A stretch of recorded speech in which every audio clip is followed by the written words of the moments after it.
ആഭ്യന്തരമന്ത്രി അമിത് ഷാ സഭയിലെത്തണമെന്നാവശ്യപ്പെട്ട് പ്രതിഷേധം ശക്തമായതോടെ പാർലമെന്റ് ഇന്നും സ്തംഭിച്ചു. വിദ്യാർത്ഥികൾക്ക് നേരെ നടത്തിയ പോലീസ് നടപടിയിൽ അമിത് ഷാ സഭയിലെത്തി പ്രസ്താവന നടത്തണമെന്ന ആവശ്യത്തിൽ ഉറച്ചു നിൽക്കുകയാണ് പ്രതിപക്ഷം.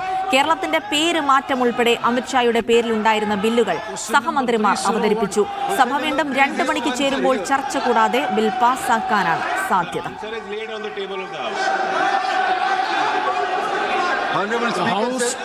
The House stands adjourned till 12 noon.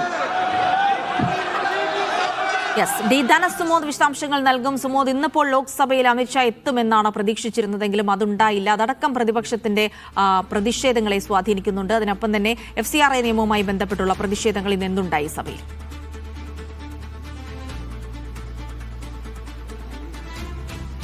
Parliament മന്ദിരത്തിൽ ഓഫീസർ ഉണ്ടായിട്ട് പോലും അമിത്ഷാ സഭയിൽ എത്താത്തതാണ് പ്രതിപക്ഷത്തെ ഇന്ന് പ്രകോപിപ്പിച്ചത്. ഇന്ന് സഭ തുടങ്ങുന്നതിന് മുമ്പ് തന്നെ സഭാ കവാടത്തിൽ അമിത്ഷാ സഭയിലെത്തണം എന്ന് ആവശ്യപ്പെട്ട് തന്നെയായിരുന്നു സമരം ചെയ്തത്. കഴിഞ്ഞ 16-17 ദിവസമായി അമിത്ഷാ സഭയിൽ നിന്ന് വിട്ടുനിൽക്കുകയാണ്. ഇത് അനുവദിക്കാനാവില്ല. വിദ്യാർത്ഥികൾക്ക് നേരെ നടത്തിയ ലാത്തി ചാർജിൽ അമിത്ഷാ സഭയിലെത്തി മറുപടി പറയണം എന്നുള്ള ആവശ്യം തന്നെയാണ് അവർ ഉറച്ചു നിന്നത്. ഇന്ന് 4 ബില്ലുകളാണ് ഉണ്ടായിരുന്നത്. ഇതിൽ 2 ബില്ല് അമിത്ഷായുടെ പേരിൽ തന്നെയായിരുന്നു ഉണ്ടായത്. കേരളത്തിന്റെ പേരുമാറ്റം സംബന്ധിച്ച ബില്ല്, കോർപ്പറേറ്റീവ് ഭേദഗതി ഉൾപ്പെടെയുള്ള ബില്ലുകളാണ് ഉണ്ടായിരുന്നത്.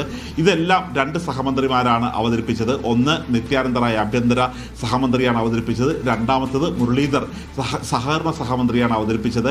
ഇനി ഇപ്പോൾ 2 മണിക്ക് സഭ വീണ്ടും ചേരുമ്പോൾ അമിത്ഷാ എത്തുമോ എന്നുള്ളൊരു കാര്യം തന്നെയാണ് കണ്ടറിയേണ്ടത്.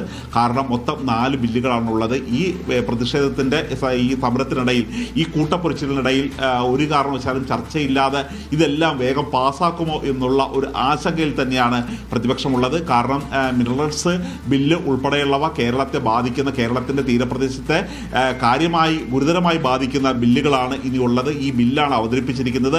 ഇത് ചർച്ച കൂടാതെ പാസ്സാക്കിയെങ്കിൽ വലിയ തരത്തിലുള്ള ദോഷമായിരിക്കും കേരളം ഉൾപ്പെടെയുള്ള തീരപ്രദേശങ്ങളിൽ ഉണ്ടാകുക. അതുകൊണ്ട് ചർച്ച വേണം എന്നുള്ള ആവശ്യത്തിൽ തന്നെയാണ് പ്രതിപക്ഷം ഉള്ളത്.